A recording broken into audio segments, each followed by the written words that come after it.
Um, we work with WebEx, and WebEx is terrible, and that's Mm-hmm. supposed to be a gold standard, I guess. I don't know. I don't believe that. That's why, I mean, most of the companies that we know have all switched over to Zoom. So Zoom is kind of like the new standard. All right, there's the new live stream link. I just dropped in the chat if you all are really interested. I don't participate or foresee a lot of people joining in there to join the chat, but who knows? I've been wrong plenty of times before. So now that we've kind of like had a few little introductions, tap dance for a little bit, I guess ready to do the reveal of who won these bottles. Yeah. All right, Indeed. let's let's look at the deck. Let me go ahead. I gotta get it. I gotta get in speaker mode real quick, just so you all don't. The cheering doesn't. Okay, let me go ahead and share it. All right, so you all can probably not see that, right? Right. Where'd it go? I am the worst tech person ever. Did you try unplugging it? I sure did. And Lord no, I just wait. Oh, because it went to a whole different screen, I guess. All right, let me just do this. Let me view, present, go over here, share, and then this page right there. All right, can you all see it? Yeah. Yes. All right. So, United States Bartenders Guild raffle winners. So, I want to say first off, thank you to everybody that had donated and been a part of this. I think it was over 6,700 people is what we had inside here. So that's fantastic that we're able to raise that much money. So appreciate everybody and being so generous with this. It's definitely super, super awesome. So there's no frills. There's no transition. So this is going to be the easiest PowerPoint to ever go through or Google Slides, if you're going to say. So the first up, the OWA straight out of Frankfurt goes to Heath Chambers. If anybody that's actually in the chat happens to win, feel free to scream and shout. I don't know if we'll see what happens here. I'm not gonna give it away. So congratulations to Heath out there. So woohoo, number one. All right, next one. Episode 23 goes to Kyle Kamen. Kyle Kamen. Congratulations to Kyle. Awesome. Number 23. This is a funny one because this was a show notes that has actually turned off a lot of people because it actually talks about the bourbon chicken and Chinese food and teriyaki sauce. And people have said, like, why would I want my bourbon to taste like teriyaki sauce? Oddly enough, like, I love barrel-aged beers, and the longer you barrel age them, the more like teriyaki sauce they taste like. And I've got it's kind of like a guilty pleasure of mine that I love going to the mall, the shopping mall, and getting that super garbage Chinese food. Like, Right. I love it, and so that's sort of like where the inspiration came from it. So there's a little tidbit about me for it. All right, moving on. Episode 22 goes to Nicholas Gilbert. Congratulations, Nicholas. Warm up by the fire with this hot cocoa and enjoy some marshmallows with it as well. And I believe episode 19 is next. That goes to Tom Plank. Tom, I know, is a Patreon supporter. Yeah, there we go. There's Tom. So there you go. Congratulations, Tom. Awesome. We'll get you that in the mail. So there we go. I was expecting one person here to get a woohoo, so I'm glad it happened. Good deal. And then, all right. So moving on, the BCR BT pick goes to David Lineman. Yes. So this was one that pulled out of the archives, if you will. I think I've only got like maybe 2 more of these bottles left. This was actually the first ever barrel pick that we did for Bourbon Pursuit.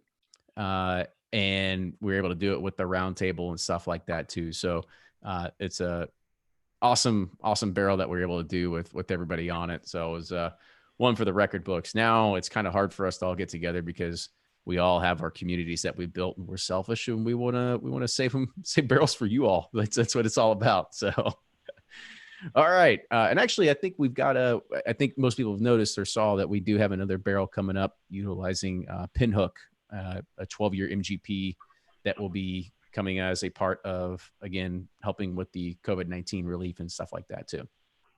All right. On to the bid dogs, the Willet bottles here. So number 1, which is the bourbon, goes to Michael Johnson. So congratulations to Michael out there. You'll be getting this bottle shipped directly from Ryan Cecil's private stash at his house. So you'll have his return address. Do what you will with it. I expect something fun to be done. I don't care if it's a glitter bomb. I don't care if it's a package of jelly penises that people send, like whatever it is. Yikes. Make it good. You got to TP. That's a hard flex nowadays. You could send him vodka. Yeah, you could send him vodka. Ryan's Yeah. he'll mix anything in a cocktail. I think you've already seen that already. True. All right. And for our last winner, rounding it out with the rye, is going to be Mark Frisch. Congratulations, Mark. I know he is a Patreon supporter of ours as well. So glad to see that stay within the community here too. So that's fantastic to see. So that is the end of this awesome presentation that I put together. I hope you all enjoyed what it took me in those 10 minutes to put together. Quality imagery. Yes. Quality. Fantastic. So, all right. Well, other than that, is anybody getting super, super bored at home? No. Not yet? No. Well, go on. I'm listening. Why not?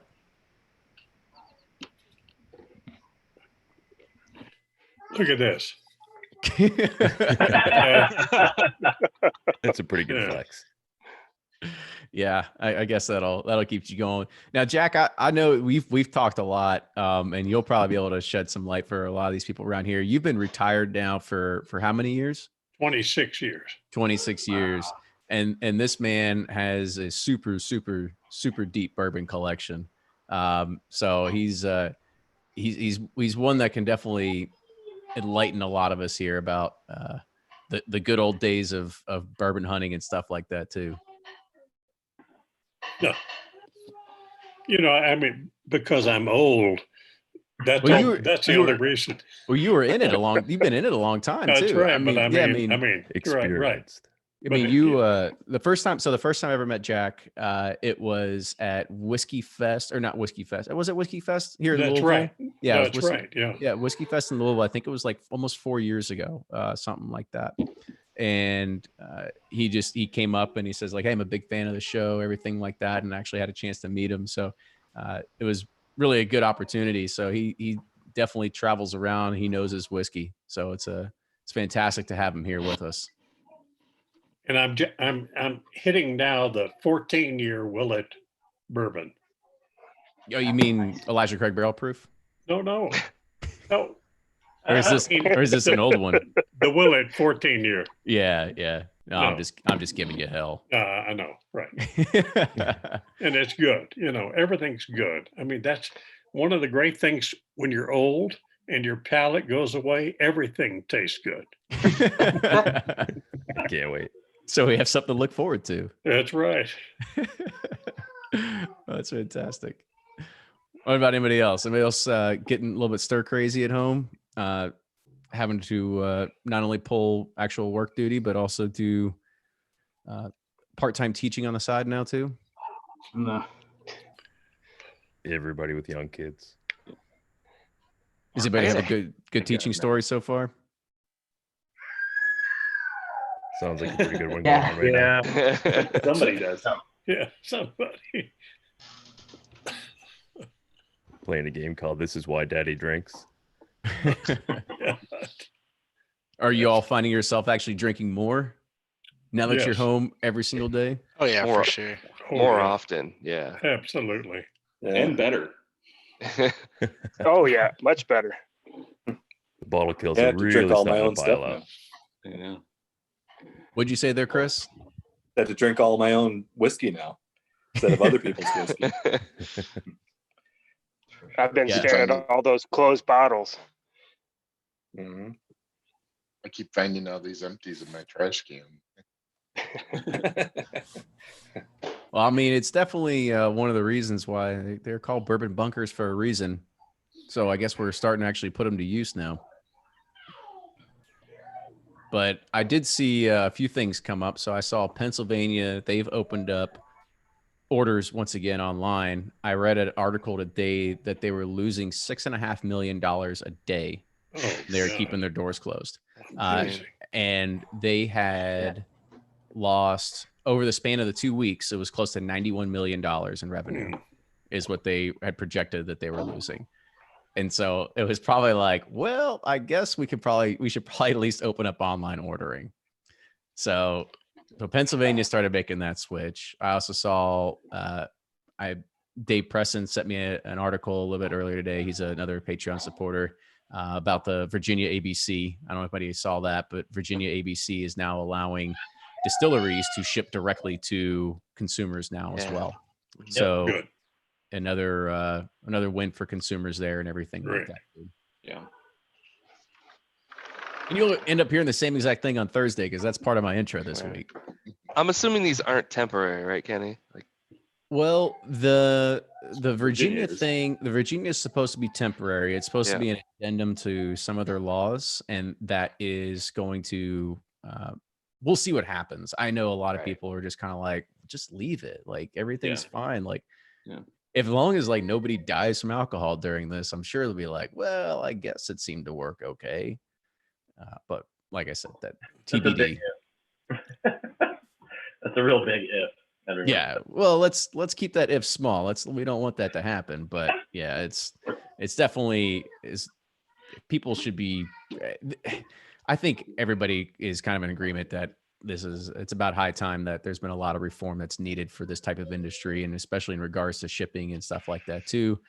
I know I'm a big proponent of it because I'm on the inside. I kind of want to see it. So seeing how this could become ubiquitous across states, it makes me really happy, only because coming from the tech side, you see every single industry that gets disrupted, literally anything, even a freaking tire company can get disrupted. So making the, alcohol industry move and shake a little bit is definitely a necessity that's needed. So. Yeah, it would be great if they kept them around full time after, this is all over. It's well overdue. It's a good way to get a free beta test out of it too, and just kind of see how it would work logistically and legally. I mean, throwing it all kind of into the wind and seeing what sticks. Yep. yeah, beta test. That's an interesting way of looking at it. Never thought about that. That's good. I like Right. that. Yeah. Force beta testing is what it becomes down to. Yeah. I mean, it reminds me of like, we've got a few restaurants here in Louisville, and some of them, like they're our favorite restaurants, like they've shut down because they can't figure out how to get online ordering. I'm like, there's so many services out there. You literally just sign up, put your menu on there, and you start receiving orders. Like, it's not that hard, but some of them just can't figure it out. And we're kind of like, are they like hiring development firms to like come in and like try to figure this out? Like, they not just know that shit exists already. So it's becoming a wake up call, I think, for a lot of restaurants too, that, you've got to become more digital. And the restaurants we're talking about are the ones that, you go on a Thursday through Saturday at 6 p.m. There's already a 15-30 minute wait. You get to 7 p.m. It's an hour. So they've never had a reason to need any sort of online presence in regards to what they can get for ordering and stuff. So I gotta wonder, that's why there's kind of there was a holdout early on, because they thought, oh, no one's going to do this. Now all of a sudden everyone's stuck at home. And now there's a huge wait. I mean, you look at Shipt, you look at some of the other grocery delivery services, you're looking at least 7 days out in terms of a scheduled window. And you got to wonder, like, how's that going to affect, how are those companies, going to meet the demand right now, while they have everyone stuck at home. And you can imagine there can be a lot better place once everything starts getting, less scary. No, absolutely. I'm just Well, this really is looking going to forward. change. Go ahead, Scott. It's going to change. It's going to change everything, about our everyday life. September 11th changed so much. It's just the domino effect that and how we approach our daily life is going to change so much because of this. It's crazy. I know it's gonna be weird to come to a barrel pick with you all and be like, nah, I'm sorry, I'm not shaking hands today. I'll share a glass with bourbon with you. Yeah. Like, We're all going to have masks on between tasting. I was gonna say that's what we need, Kenny. The Bourbon Pursuit mask, official Bourbon Pursuit mask. Maybe some blends bags. Yeah, BP Yeah, logo. yeah. Right. That's for sure. Honestly, I was thinking of trying to figure out a way to do a Christmas gift for everybody, and that might have to be it. That's an epic live stream right there. Everyone in their mask. That would be pretty slick. If you find someone who can sew, then you're golden. Yeah. We'll probably just get it made in China and shipped over, right? Yeah, that's probably it's definitely the most I'll pass economical on thing to that. do. Yeah, I was like, I don't know if anybody's met Lauren, but she ain't sewing shit, so I wouldn't worry about that. Do you guys have any leftover T-shirts? Maybe you could use. Well, I mean, we got the new T-shirt order coming in. We can probably skim a few off the top if anybody. We can just start making T-shirts out of the, or making masks out of those. But you only have like part of it, just like maybe like 1 or 2 letters as part of your mask. You just got to come up with the hack where you can like fold it in a certain way and it just works as a mask, right? Yeah, just do a little Google foo on how to turn a T-shirt into a ninja mask. You'll be good to go. There you go. I'm trying to turn a Blanton's bag into a mask. That's what I'm gonna. Totally doable. I actually saw somebody. Right on, do that. Yeah. Yeah, I saw somebody on Instagram actually try to do that. They Yeah, just, I saw take that the too, strings and yeah. put them over the ears and stuff like funny. that. So it is doable. Hey, Kenny, on a more positive note, any besides the Jack Daniels pick coming out, what else is on the horizon? Well, because I'm a sucker for kind of keep my life organized on Trello. Let me look at it real quick. So we've got 3 more barrel picks that have been selected that we're waiting on. So we've got an Eagle Rare that was done back in December 17th. And we got our 2 Buffalo Trace barrels that we did back in February. Those will be probably far out. I would honestly, here's the thing is like, I was surprised that the Jack Daniels barrel came in when it did. I figured just everything would kind of be on a little bit of a hiatus. Who knows? At this point, I don't think a lot of these companies are actually stopping every day-to-day jobs. They're taking more precaution in regards of what they are doing. The distillation side is stopped, it's moving over to, hand sanitizer and stuff. But in regards of everyday operations, I believe it's still a little bit of business as usual. If people are able to still go to work, or if they actually have work from home, or if they're mandated to work from home. The only one that is like, we should have been guaranteed it was going to be here in June was going to be the 2 Four Roses barrels, but considering that they have completely stopped and they're like, they sent everybody home, I'm going to assume that that's going to be another month delay. And because I believe they get back on like April 17th or something like that, if my memory serves me correct. So what about Pursuit 24? So at least everything with us, we're still rocking and rolling. Everything's kind of going as scheduled. We have another 15-year Pursuit series and a Finger Lakes bourbon that will be going up in May. So that will be happening on Sealbox. Everything like there, everything's still functioning as normal in regards to there, because we run a pretty small amount of people that we're dealing with. So the people in Tennessee that do all our bottling and everything like that, it's a company of 12 people. So it's pretty small.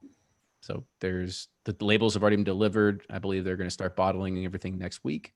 And then trucking companies are still moving stuff, and everything is run out of DC in regards to the packing. And there's only, I think, 2 or 3 people that work there at Seal Box, actually doing the packing and stuff. So everything is kind of business as usual on that end. So I'm happy to report that. Great. Yep. That's good news. Mm-hmm. And then we're going to be, it was funny. So we're going to be doing our Woodinville Pursuit series as well. And we're going to do that in June. And Ryan gave me his tasting notes and they were off the fucking wall. Like, I didn't even more so than teriyaki. Yeah, Are we talking like biscuits and gravy on the next one? I've just got to find it because is it like buffalo chicken? Yeah. He sent it to me and I was just like, nope, not what I got.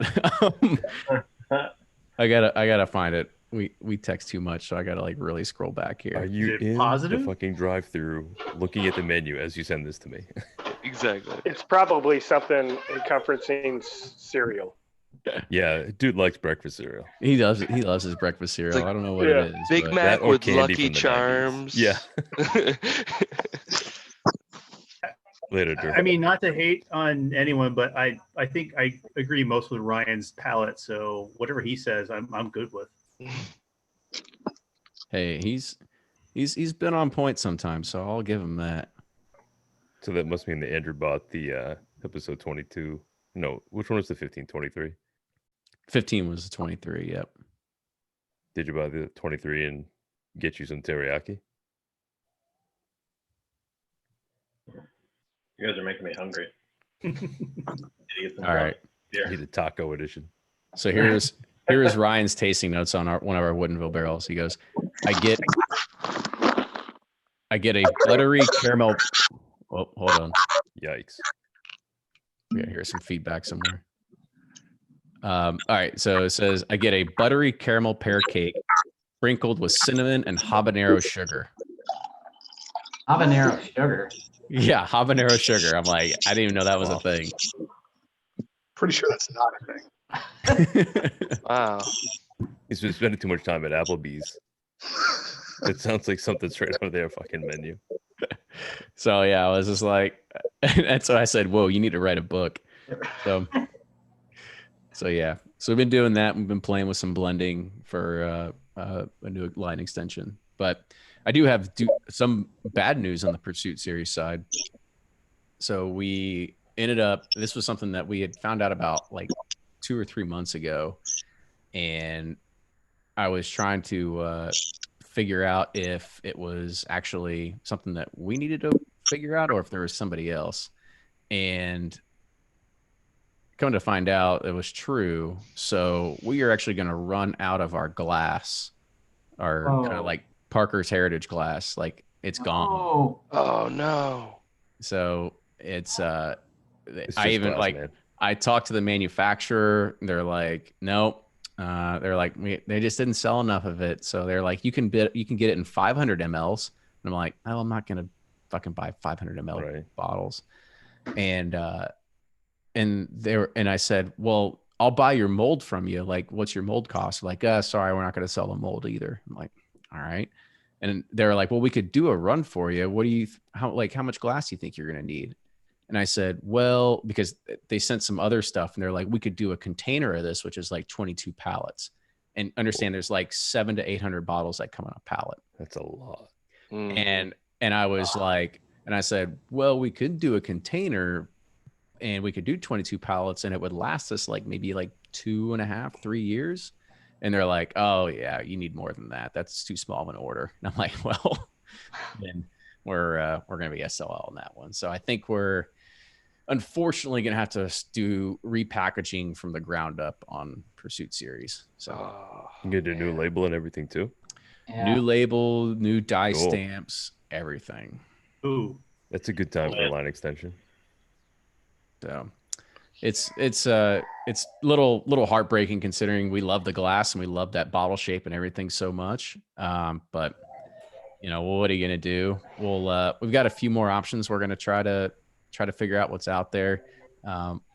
Because here's the thing is that like to do your own glass mold and like do a custom bottle, like that usually starts at like 25 grand and it goes upwards to like 50 grand. Like the old Fitz decanter that we all love, that we're all like, oh wow, it's so beautiful. That's a $50,000 mold, right? That's where it just starts before even the glass is even made.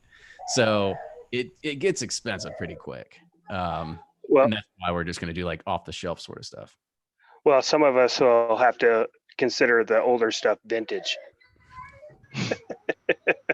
Glad I just bottled one. Yeah. Do it. Yeah, that or maybe I should start like a recycling program, like send me your old bottles, I'll send you a nickel or something. Good idea.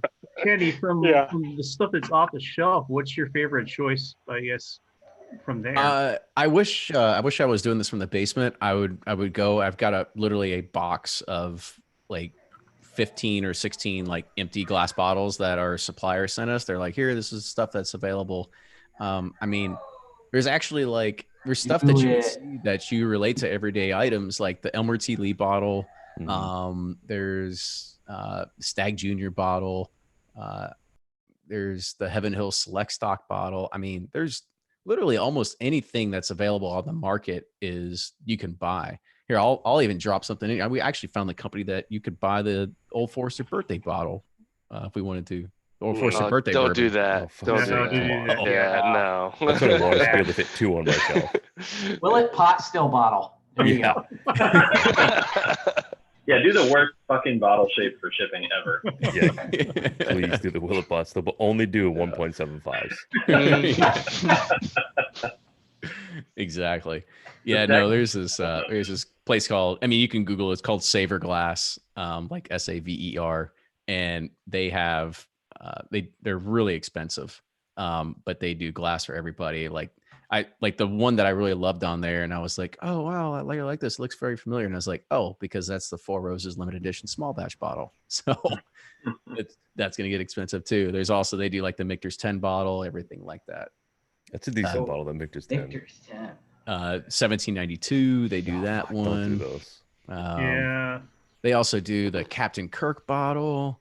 Those Stag Junior bottles are pretty ubiquitous. I mean, tons of smaller dudes are doing the bottle just like that, and you can stack a bunch of them on a shelf, and they don't look too bad.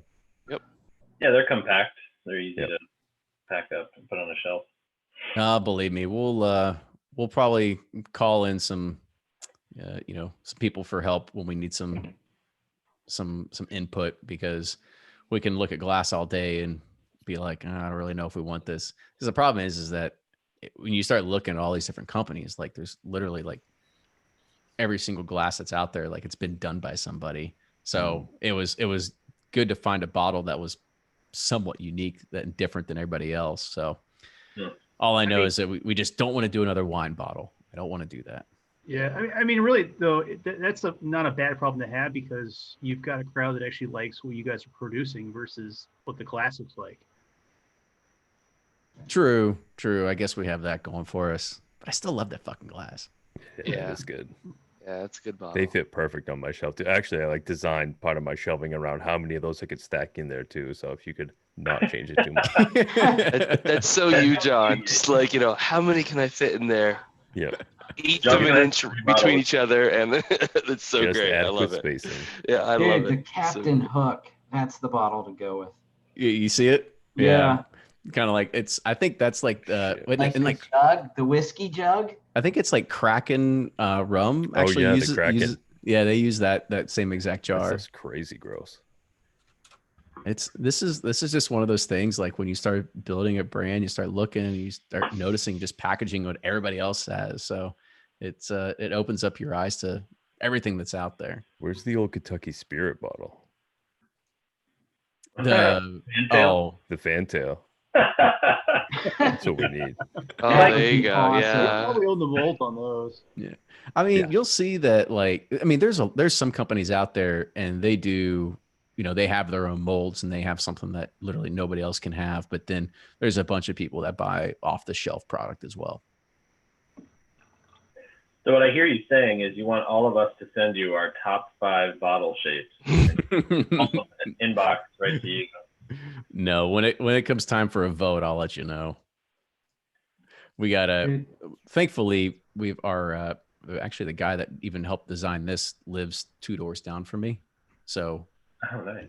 Yeah, so we plan on having like a meeting in the driveway 6 feet apart at some point here relatively soon. With the Blanton's mask. Yeah. Right. Don't forget to wear gloves. He was the guy that was like, yeah, I like the Parker's Heritage bottle, right? Yep. Yeah. Yep. We had that because he said he wanted the Parker's Heritage bottle, and we're like, oh God, like that's how hard that's gonna be to find, and oddly enough, we were able to somewhat get close to it. It worked out fine. Yeah, definitely, totally did. Yeah. So, like I said, we've got that route. I actually ended up talking to somebody who used to work at Beam that is now going to be working for a new glass manufacturer that's going to be actually down in southern Georgia. And they said that they can do a bunch of custom glass at a super low price. And I was like, well, it's actually fortuitous timing that you sent me a message because this is going on. However, their factory doesn't actually open until November. So that's another kind of like, uh-oh kind of moment, because we were hoping to have the new line extension bottled and ready to go in August or September, only because our barrels of that Tennessee distilling company that some of you all had tried at the bottle share, that it's amazing stuff. Even at 3 years old, it turns 4 in August. And y'all, I mean, it's insane like how good this stuff is. So that way we don't have to put an age statement on it.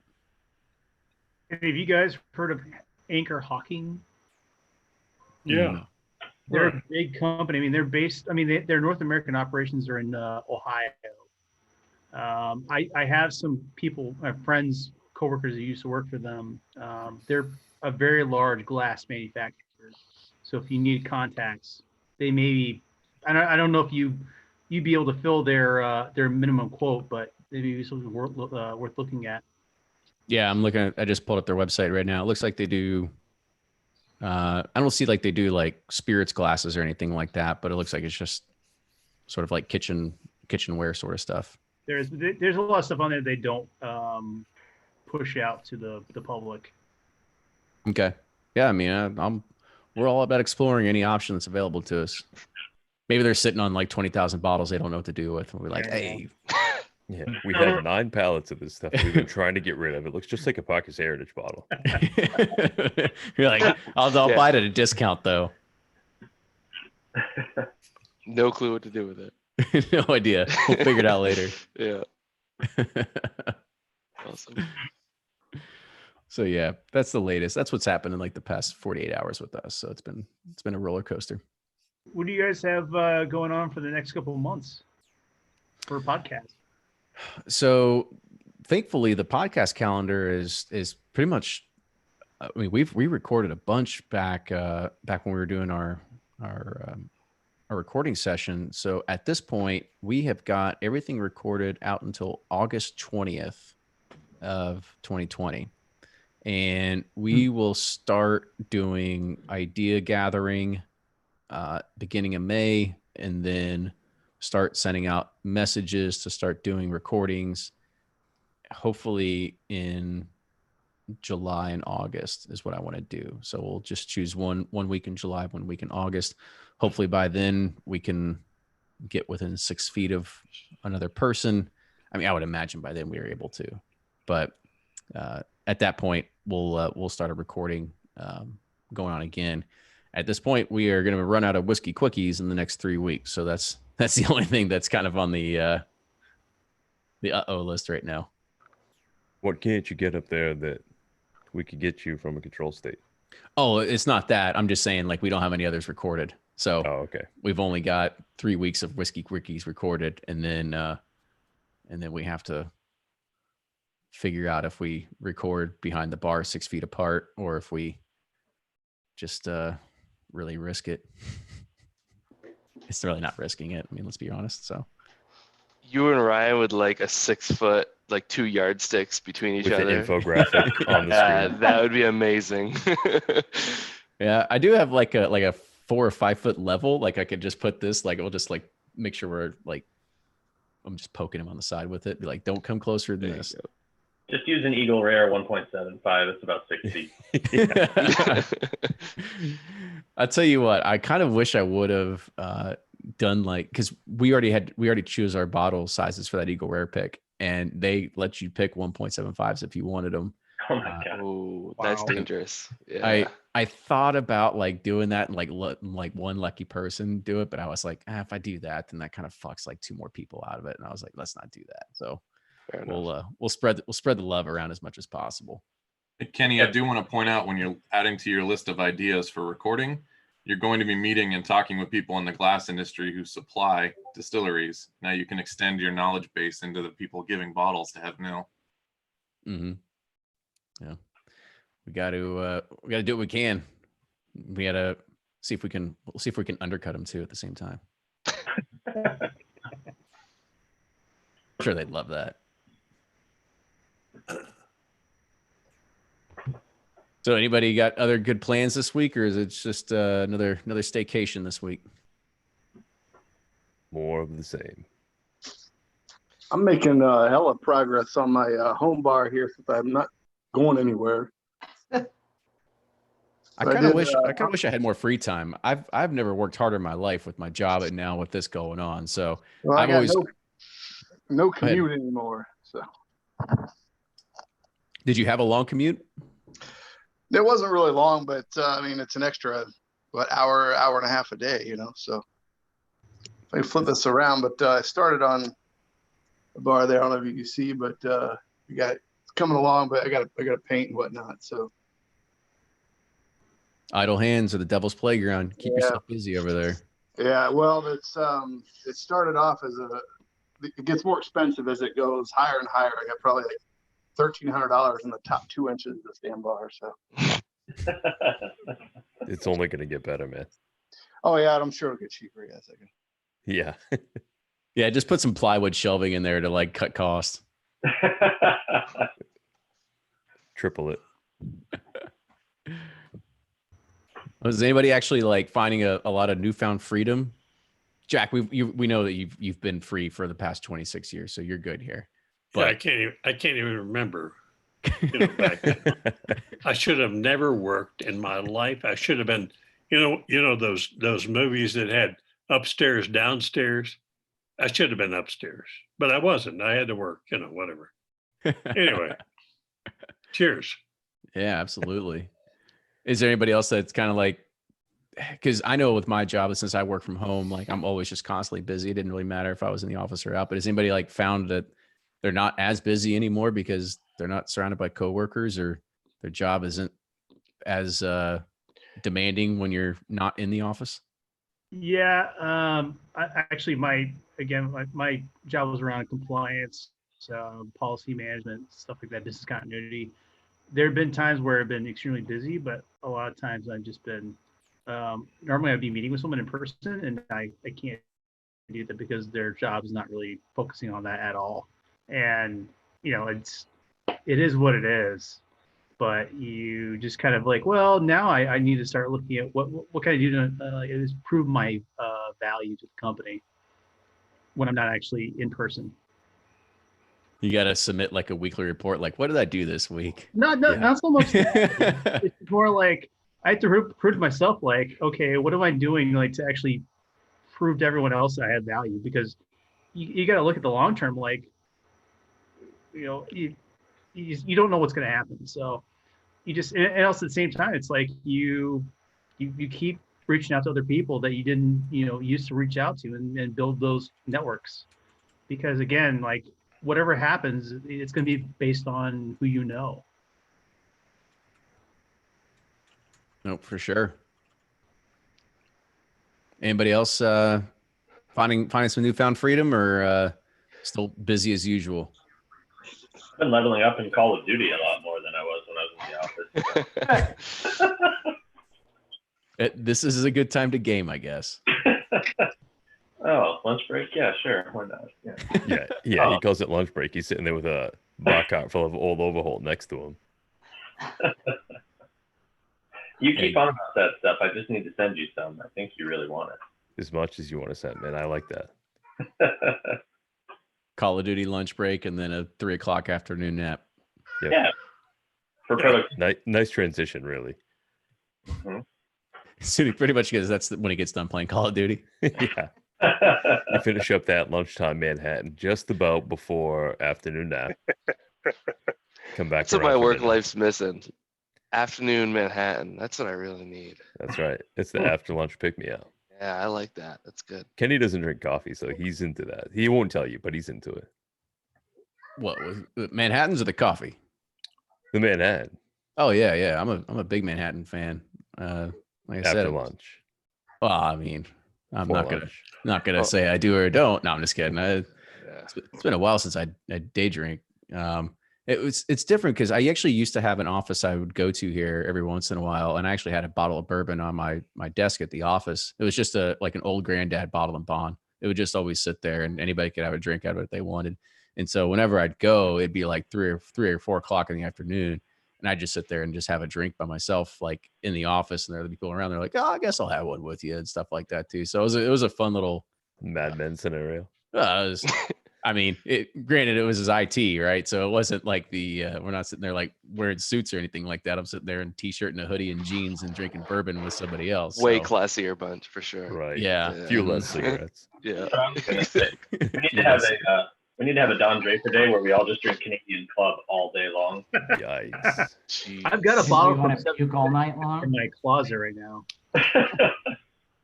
I drank some the other day. It was not good. No, it was not good. That's why I haven't opened it yet. I might have like a dusty Canadian Club in the basement. I don't have to I think look. I know I've everyone got- actually has one of those. Yeah, I think all Canadian Club is just inherently dusty because no one fucking drinks it. Even the new stuff is dusty. Yeah, it is No, you all look on dusty. Great Bourbon and some of the Reddits. They're like, "Oh, I've got this old bottle that I got from my grandfather. What is it? Oh, it's Canadian Club from '75." I'm like, "Well, it's not worth anything." It's worth $28. Yeah. Yeah. Well, let's see, John. You've been awful quiet down there. How's Subway treating you in Memphis? Oh, not bad, man. Like, I feel it's actually kind of weird. You know, I'm used to going to stores every single day. We can't hear you. Speak a little bit louder. John, if you you're can, John. you're a little muted Sorry there. about that. Is that better? All good. A little bit better. A little bit more. I'll just get close. This is my first. Oh, there you go. There you go. For a living. This text is very over my head. If you get like some headphones plugged in there or something, man. I'll work on it. So anybody that doesn't know, John's a great guy. He's a entrepreneur of Subways down in Memphis, Tennessee. So we've had an opportunity to share a few drinks with him in the past as well. Good deal. Nice. And then Jen, you've been quiet as well over here. How's it going with you? Good. Yeah, I'm a relative newbie to the bourbon scene, so I'm just absorbing all of the knowledge that you guys are bringing to the table. All this you call this knowledge is amazing. Spicy way to pick up knowledge. Very low. It's more bar. like initiation. Okay. I'm kind of learning as I go. You know, I'm still at the base level, building my bunker up and stuff. So, like right now, I'm drinking some Woodford Double Oak. So, again, just basics, just dabbling in stuff. And, eventually, I'll be able to get myself into the more rarer stuff and try to find bottles. I'm in Michigan, which is control, obviously, so it makes it a little more harder, but I'll get there. It's a double-edged sword. Definitely. Honestly, though, whatever makes you happy is we should be going for. Yep. And that's what I appreciate, and I look for in groups that I'm hanging out with and people I'm talking with. If someone comes off really hard and heavy about a very specific viewpoint, it usually turns me off because I'm like, you know what? Everybody has their own taste palettes, and I've read some of Fred's books, so I'm kind of getting his vibe on things and kind of using that as a guide to kind of help me determine where I want to go and what I want to try and stuff. So you're putting your trust in Fred. Good luck with that. I am. I was very excited. He followed me on Twitter. So I was like, whoa. You made it big time now. I know, right? Just don't end up being this, right? Here we go. Yes. Okay. That's my dad. So true. So just as a person that thinks that they have to collect Blantons, like that's the if you're not drinking Blantons, then what do you even what's the point of living? I will say that I would love to. I have tried it, and I would love to be able to get a bottle, but I'm not going to kill myself over it. Good job. You'll be all right. Yeah. Yeah, exactly. I mean, don't get me wrong, that bottle shape in that horse, it's damn pretty to look at, but there's plenty of, I mean, granted, they make the same mash bill in different bottles, but people don't, they just drive it, they just want the damn bottle. I don't get it. You can't get any of those bottles though I either don't know if you way. could see this, but this is just as good and harder to get. The And really not- experimental. yeah. Oh, Yeah. experimental. Okay. Yeah. It's really not that great. Well, the word experimental is on there for a reason. I have been turned on to Ancient Age because, you know, obviously Oh, yeah. price Baby and, blends. and the mash bill is about the same as Blanton's. Obviously, it doesn't taste the same because of aging and I don't be proprietary so stuff. sure about that. Honestly, I have a bottle of Ancient Fucking Age 5-star, and it's really not bad for how inexpensive it is. Oh yeah, and that's. I mean, I've got the 10-star. That's you know, Or sorry, it's, 10-star, yeah. yeah, the ancient yeah. age. That's good stuff for. I mean, for dirt cheap. For dirt Yeah, cheap. dirt cheap. Mhm. Yeah. Well, Jen, thank you so much for coming on here. We're glad to have you, and hopefully you can keep joining us on these as well. Yeah, I'll do my best. Fantastic. So that's we've hit our hour here. Anybody else have any last final words to say before we close it out? Cheers. All right. Yeah. All right. Well, cheers, everybody. I hope you all have a good night, rest of the week. I think we've. I'm actually talking to the guys on the round table. We might be doing something this weekend as well. Another Friday night, sort of late night pour live stream. So we'll keep you all informed what's going on there. Jack Daniel's Barrel Proof goes on sale starting on Wednesday, and then Friday to Tier 2. Don't sleep on it, y'all. 132 proof is what I wrote, is what it is. I mean, it's something Face else. peeler. It's delicious, and Hey, it's like don't only hype like it up. 4 years old too. It's amazing. I'm trying to get a bottle in T2. Don't hype it too much. Well, there's only 17 people on here, and I think like 12 or 13 people that were watching on YouTube. So I think you're fine. Yeah, don't tell your friends. I'm definitely not gonna. I'm not advertising anything, so believe me, I'm not gonna try to do that to anybody. So, but cheers, y'all. Thank you again for joining, and we'll see you soon. We'll do this again real close soon. Hey, guys. Cheers, everybody. Stay safe, all. Later. Thank you, buddy. Cheers. Stay healthy. Bye bye.